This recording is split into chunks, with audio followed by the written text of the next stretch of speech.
আমরারে তো প্রথমে কইছে যে 40 মার্কসের এক্সাম হবে, তো আমরা এই হিসাবে প্রিপারেশন করছি। 1 মার্ক 2 মার্ক কইছে, তো আমরা এই হিসাবে প্রিপারেশন করেছি। এখন আবার তারা 15 দিন আগে কয় তারা আবার 80 মার্কসের এক্সাম হইব, 3 মার্ক 5 মার্ক 8 মার্ক। তাহলে এটা করলে আমরা কেমনে হইব? আমরা তো এমনি সিলেবাস বড়, ফয়রা কভার করতে পারি না। আবার হঠাৎ করে ওখানে কইছে আবার 5 মার্ক 8 মার্ক, তাহলে তো আমরাও তো ফয়রা কভার করতে হইব না।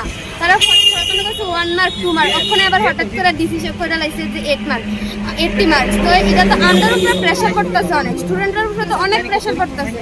তারা কথার দাম নাই। প্রথমে কইছে 1 মার্ক 2 মার্ক, তারপরে আইএসএর এখানে আইসি করে তারা কয় 40 মার্কসের এক্সামের কথা তারা জানেই না, 80 মার্কসের কথা জানে, তারা 40 মার্কসের কথা জানেই না। আমরা এমন কই আসে না, তারাই করে দিছে। আপনারা কোন স্কুল থেকে? চম্পকনগর। চম্পকনগর। আপনারা এখন কি চাই?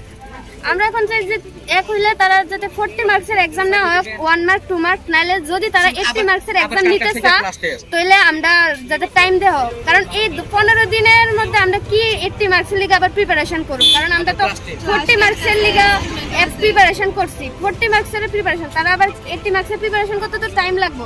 তো এক হইলে টাইম দেওয়া হোক আন্ডারে, আর নাইলে 40 মার্কসের এক্সাম নেওয়া হোক। কারণ 12 এর আর 10 এর তো 40 মার্কস করেই নিতেছে, 9 আর 11টা তারা চেঞ্জ করে দিছে।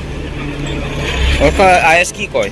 তারা তো কইতাছে স্কুলের ম্যাম তারা লগে কথা কইয়া ডাইরেক্টর অফিসে তারা কথা কইতো, তইলে আমরা মানে তারা কিছু করেনি। দেখো তারা বলে ক্লাস 10 অবধি আছে, 11 12 এর কথা তারা জানে না।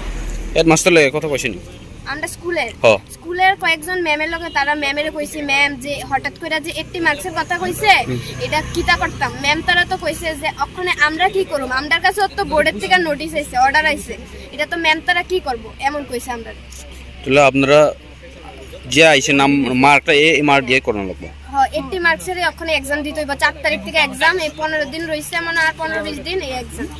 20 দিন না, 15-20 দিনও নাই। হঠাৎ করে তারা কয়ে দিছে যে 80 মার্কসের एग्जाम। ঠিক আছে।